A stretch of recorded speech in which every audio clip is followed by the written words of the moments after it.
One of the things I think that's been most frustrating to witness in terms of law enforcement is how anti-law enforcement narratives are consistently spun by these national corporate media outlets. They will swoop into a community, they will create a false narrative, and then they kind of just leave and they never correct the record when what they're saying is obviously false. And we're seeing that right now in real time with Waukesha, Wisconsin, in terms of what happened there. You will look at some of these corporate outlets and they will say that an SUV drove into a parade of Christmas folks. And you're thinking, like, really? Is that how it works? The SUVs, they just drive by themselves?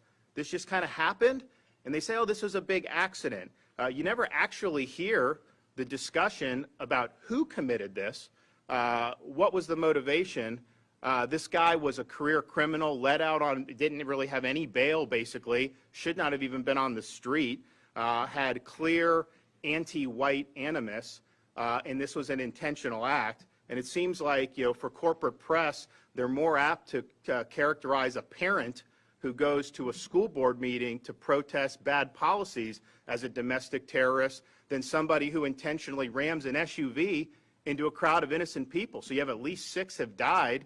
You have many more that have been injured. I know many people are in the hospital. And so let's just be clear. This was not a car just driving in. This was an attack by a felon who did that, who should not have been on the street. And we'll see what the actual motivation was. It very well may have been in response to what happened with Kyle Rittenhouse. And you have to wonder if that's the case. Almost assuredly, this guy's view of Rittenhouse was colored by all these media lies. He brought a rifle across state lines. That's a lie.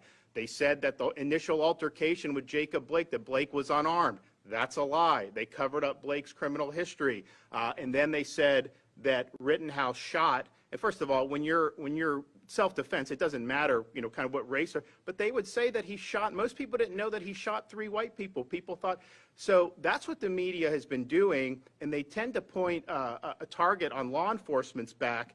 But this is just wrong, and these lies have got to stop.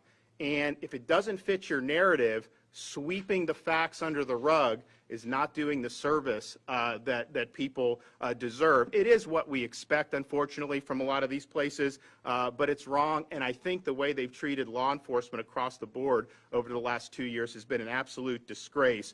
So let's just be clear. They are not wanting to cover this Wisconsin thing for what it is. They are not wanting the facts to come out the way they are because the facts do not support their narrative, and it's all about pursuing partisan narratives.